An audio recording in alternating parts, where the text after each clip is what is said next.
On April 27, 2015, a group of World War II veterans from Wisconsin visited the National World War II Memorial in Washington, D.C. This is an account of their visit.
Guards!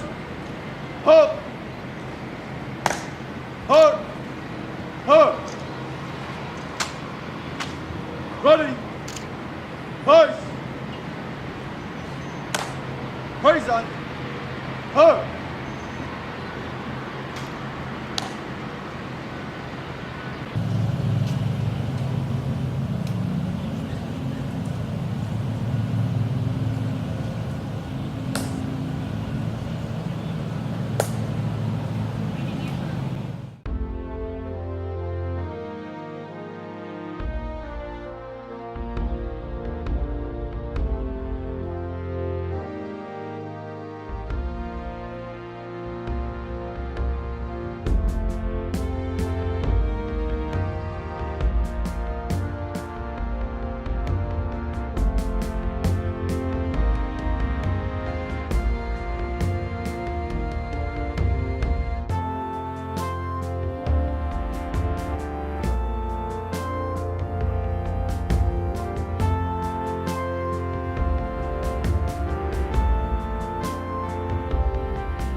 Do you mind telling us your age?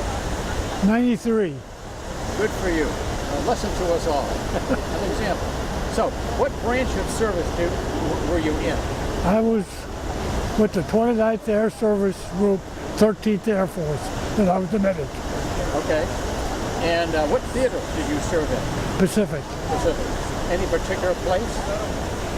Oh, pretty all in the islands of the Pacific. Okay. Started in New Caledonia, then the Hebrides, then we broke up, went back to New Caledonia, then the Guadalcanal, or right off of Guadalcanal, Sterling Island, then Sansippur, New Guinea, then we hit the beaches at Lingayen Gulf in the Philippines, Right. Luzon. Right. Luzon. Yeah. Then we went to island off of Luzon, Mindoro for a little while. Then we went to Zamboanga, way down in the southern part of the Philippines. That's where the Moros sort of run the country. What was your role, your duties? I was a medic, a surgical technician. Oh, wow. Okay. And what was your most exciting moment that you had in your time of service? Well, sort of the outstanding thing, one time I met Imelda and Marcos, Yeah. Okay. by accident sort of. Oh, And okay. I shook their hand, and Did you see any of her shoes? I saw the shoes she was wearing, and when you're in the Pacific, Yeah. and see all those girls, women running around barefooted, no decent clothes. Here she was, decked out in shoes, probably silk stockings, nice dress, hair made up, cosmetics, lipstick and stuff. I tell you, she looked pretty good after you haven't seen anybody before. So the life of a medical technician must have been pretty exciting. Well, they made a medical technician out of me in 2 months. You don't learn a hell of a lot in 2 months. So where Yeah. did you get your training? Fitzsimmons General Hospital, Denver, Colorado. Denver, yeah. And what did you do after the service when you came back home? Then I went back into construction and logging. Okay. And what were you doing on December 7th, 1941? December the 7th, 1941. Senior in high school, I believe. Okay, so you didn't join up until I went later in on. November of 1942. Okay. So you finished your high school. Yeah. And, And I come out in a couple days before Christmas, December of 45. okay. What do you think of the memorial here? Beautiful. Isn't it nice? Yeah, very, Have very you seen your impressive. killer over there, the Wisconsin killer? Very impressive. Yeah. Well, now, these days, because there's no draft anymore, a lot of kids, high school kids, have the decision to make, am I going to go into service or not? Do you have any recommendation for them? I'd say it's very good training. Question number one, tell us your name and where you live now. Russ Miller, Wisconsin Rapids, Wisconsin. Okay. And do you mind telling us your age? 92. And thinkable. Right. So what were you doing on December 7th, 1941? Oh, I don't even recall that. Still in high school, maybe? No, I graduated in 1940. Okay. So And did you get drafted or did you join up? I was drafted Into what service? Army. Army. Okay. And then where did you serve? I was sent to Camp Blanding, Florida for basic training. Yeah. I completed the 17 weeks of basic training, and I was at the train station ready to go wherever they were going to send us. Yeah. And our company was held back the last minute to stay at Camp Blanding to fill non-commissioned officers' vacancies. Oh. Okay. So you jumped right into an NCO position? Yes. Oh, that's a good deal. I was a company clerk. Okay. And then did you get shipped out overseas? No, I stayed right there until I was transferred to Fort Knox, Kentucky. Where the gold is. Well, I didn't see the gold. Oh, that's great. And then in your case, what did you do when your service was over and the war was finished? What did you do then? Well, I went back to my position with the Sioux Line Railroad. I was a chief clerk. Okay. And Then you got married and our marriage happened to be August 14th of 1945, and that was the day of VJ Day. Yes. Happened at the same time. And It's a good way to remember it. that's correct. So, I'll ask you too the same question. Considering the kids nowadays, they're in high school and thinking about a career, would you recommend them to consider service as a career? Absolutely. And why so? To me, it was a perfect time to learn the things that I was not accustomed to knowing. Yeah. You meet the people, you learn to respect, and so I think any person that age would benefit immensely from military service. And what do you think of your memorial here? Very, very Is this nice. your first time at the memorial? My first time at the How about Memorial. in Washington, D.C.? First time also, yes. Well, you're going to see some interesting sights today. I'm sure we will. Well, thank you for your service. Thank you for coming today.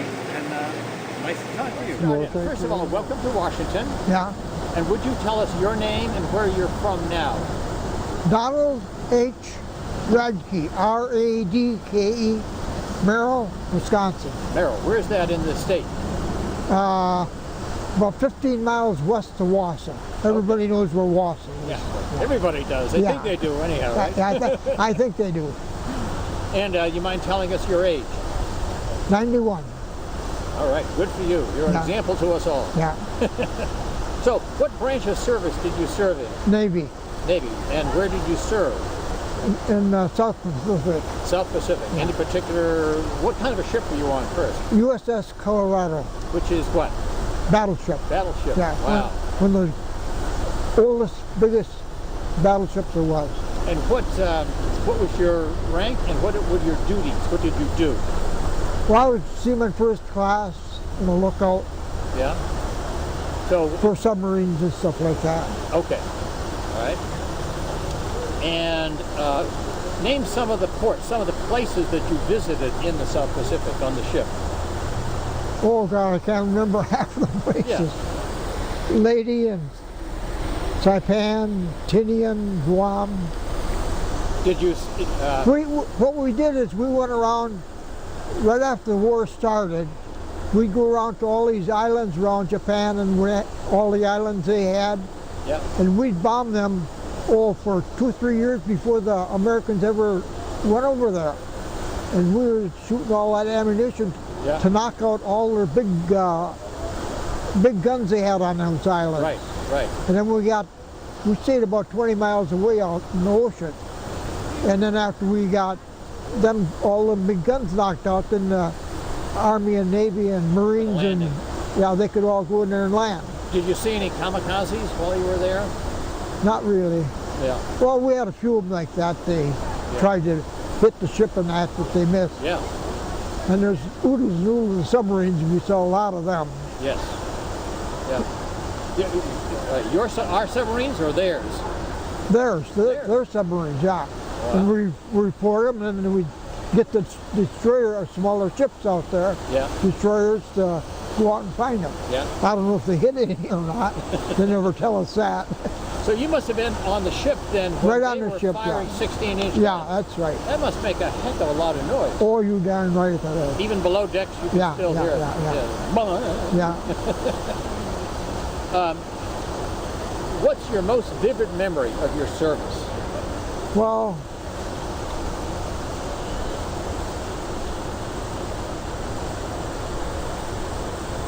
we didn't have too much, we did a lot of combat, put it that way. Fighting back at shore for our ships. Yeah. We got hit a few times, but With what? one Saipan, I think it was, Saipan, Tinian, and Guam. They took those islands about 2 years before, but the Americans didn't go over and invade those other islands like they should have. Yeah. And when we come in to get supplies from the bombing these other islands, we go in there to get supplies, and we got a little too close to that one island, and they never was over there to see what was on that island. Yeah. And here they had big ammunition guns over there, and the submarines would bring the stuff in at night, and they never got caught. Wow. And this is about 2 years after the war was going on, Yeah. 2 or 3 years. And then when we come in there to get supplies, we go up close to those islands because nobody else would park around them. And well, the night that we happened to pull in there, we got 7 bomb hits right alongside our water line. Well, then I got home for a while. Yeah. And that was the first time I've been home for 3.5 years. Uh-huh. Where was your home at that time? Merrill, Wisconsin. It's still in Yeah. Wisconsin, yeah. Well then, so then when did you muster out in 1945 then? Well, it was a little later than that because I was younger when I went in there, and at that time they were letting the older veterans out, you know, the ones that had been in the war before the war. Yeah. They left them out first if they had families at home and that. So when did you get out then? I think it was around 46 or 47. What did you do when you got home? What was your occupation? What did you do? Well, I was looking around for work, and then I finally ended up getting into the tavern business. Then I run a tavern for about 25 years. Okay, and then you got married, did you? Yeah. Yeah? Had a lot of kids? And raised a family. Okay. 7 wonderful, wonderful 7. kids. 2 girls and 5 boys. A small family. My son has 7 as well. So Yeah. I understand this. One Well, son now- has passed away. I'm sorry? One son has passed One son away. has, right? Yeah. National Guards, and then the youngest brother was in also the National Guards. Well now, these days, there's a lot of kids in high school who don't have a clue as to what to do Yeah. by themselves, a career or whatever. Would you recommend to any of them that going into the service would be, now that we have a volunteer service, would be a good idea? Well, with this wartime on, I wouldn't recommend them for doing it unless they really wanted to. Like if their parents were in the war or something and they felt they should be there. Yeah. But do you think that it helped you in a career sense at all by being in the service? Was there any benefit that you got from it? No. And about your experience here today? My name is Linda Haas, and this is my father. This is a truly amazing, beautiful place, in a feeling of pride, thankfulness, dedication. When you look at that American flag over there and you think of our freedom, what we all have, thanks to all these hard working men that went and fought, left families. And I'm very thankful to you, Dad. It's an awful good place to live. I went to King Hospital now. That's where I'm from. Yep. And it's a good place to be. And the food is real good, and they got wonderful people to take care of it. Yeah. And that's where Dad wanted all of And his it cost a estate. lot of money to be there, but He wanted everything to go to King, to the veterans. Oh, really? Yeah. Those that and I'm very thankful for the veterans and the veteran home that Father's at now, because I know he's well taken care of. Right. He's very well taken care of there. You look like you eat well. yeah. That's good. Well, thank you very much. Yeah, I'm sure glad to meet these son of this guy that made this all possible for this flight. Yeah. Yeah. Yeah. Apparently evidently there was one individual. That's the guy I'm talking about. Yeah. Right. What was his name? Waller. Waller. Yeah. Yeah, and Dad is very thankful to that family Yeah. for all of this Well, he today. was down at the other interview down there. Yeah. Wonderful person. Wonderful. So, welcome to Washington. And would you tell us your name and where you live now?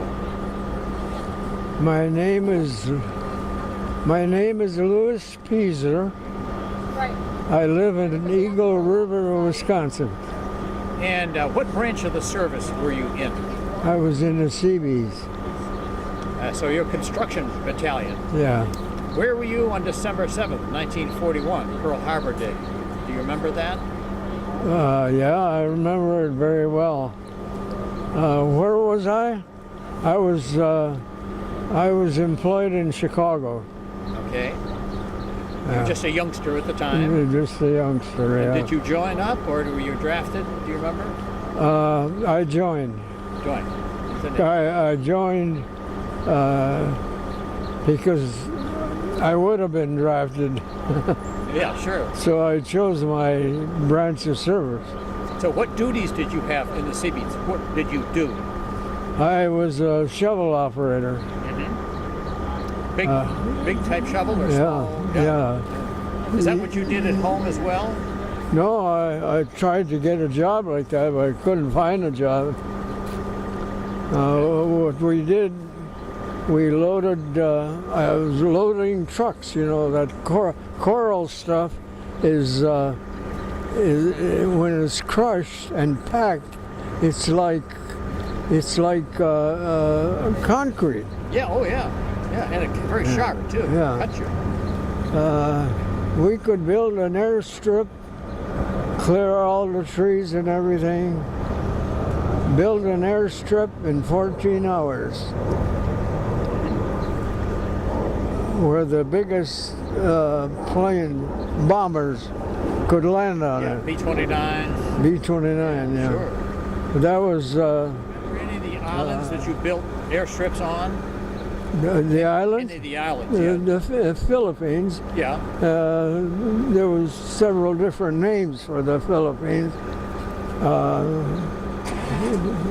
I forget some of them. Yeah. Well, it's been a few years. Yeah, it's been a few years.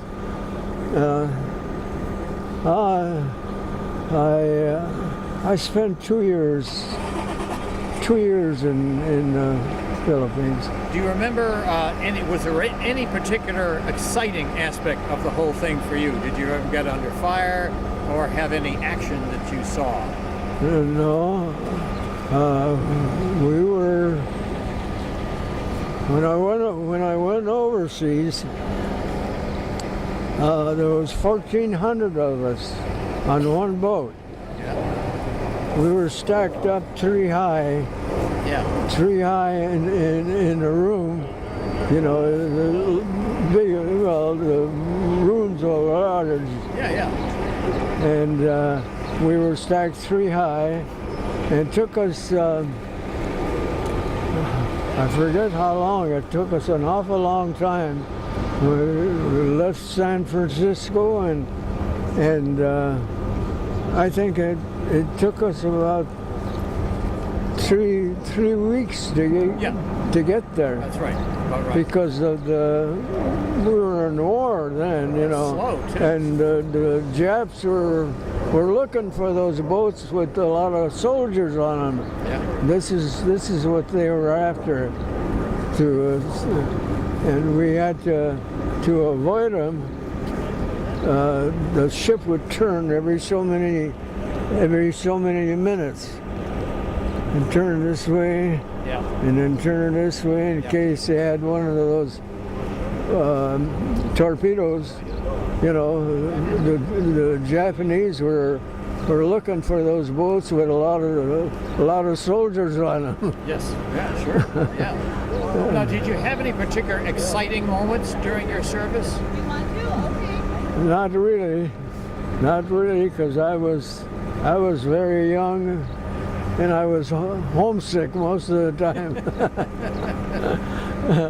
I was thinking about home, even though we were in war. Well, when you got back home, were you also then an operator as well of a No, equipment? I couldn't find a job like that. Those jobs are very rare. Yeah. And I looked, I hunted for that type of job for a long time because it paid big money. Yeah. So what did you do? Huh? What did you do for a job? Oh, I went, I was a truck driver, a semi driver for most of my life. And then I went into a car wash business. I bought a lot, and I had a contractor build a car wash, and I was very successful at it. And then obviously you got married. Yeah, my wife died.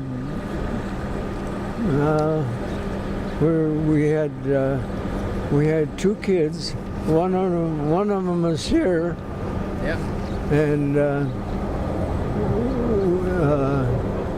let's see, what else did I do? In Green Bay at the time. Okay. It gets cold there in the wintertime, I think. Oh, yeah. Very cold. Yeah. Yeah. Well, now. I remember one winter, and I think that was last winter. It was 40 below most of the winter. Can you imagine that? No, I can't.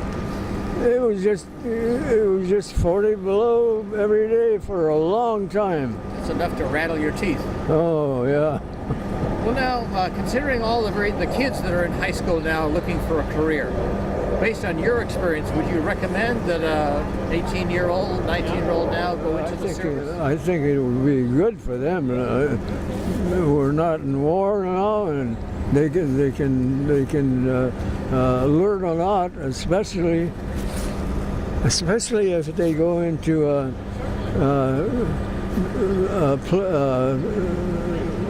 into the cities where they can learn. Sure. They can learn a good trade there. And you think the service was a benefit to you? Oh, yeah. In that sense, you learned a trade. Yeah. It's good. Yeah,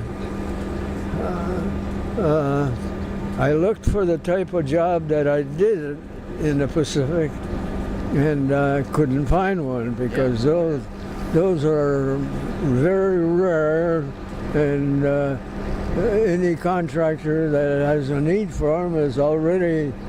I hunted for a long time because that paid good money. Oh yeah. But those jobs are far and few between. Yeah. Well, now today, after you leave here, you're going to see the Vietnam and the Korean and the memorials, which are very interesting. I think you really enjoy that. Yeah. I didn't ask you your age, if you mind telling us. My age, I'm 90. Pick a number. 90-some. 92.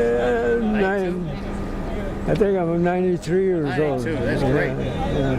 My last birthday, yeah. The memorial was very inspiring, and it made me sad and grateful to these guys that they did what they did. I learned that it's only 11 years old, so and he said that there's like 5 million people a year that come through this. So, and it's very understated.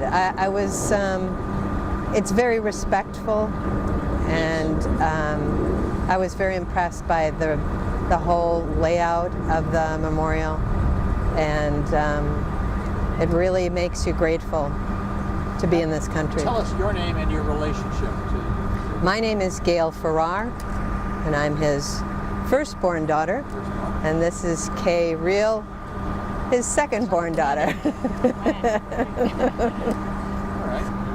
We visited the Vietnam Memorial because my uncle was a gunnery sergeant in the Marines, and he lost his life in Vietnam.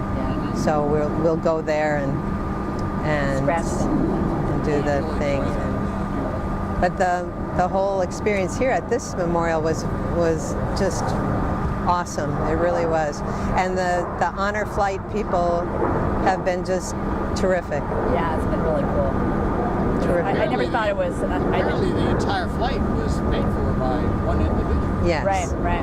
Wow. How Yeah. extraordinary is that? That is extraordinary. They really do an awesome job. I didn't think it was going to be such a lavish thing that they put on for these guys, but it's just really I mean, neat. having the whole ceremony out there is very Yeah. nice. And Yeah, some last groups even night. have like a marching band. Oh and wow. Nice. Yeah. Just really carried They away. had singers last night, and they had the color guard, and Yes. they sang all the service songs last night. And when the plane arrived today, there Yeah. probably were greeters there as well. Yes. Yeah. Yeah, there was a high school class that was just coming in, and they all cheered them Yeah. and shook their hands, and Yeah. it was Very powerful just stuff. fabulous. Yeah. Yeah.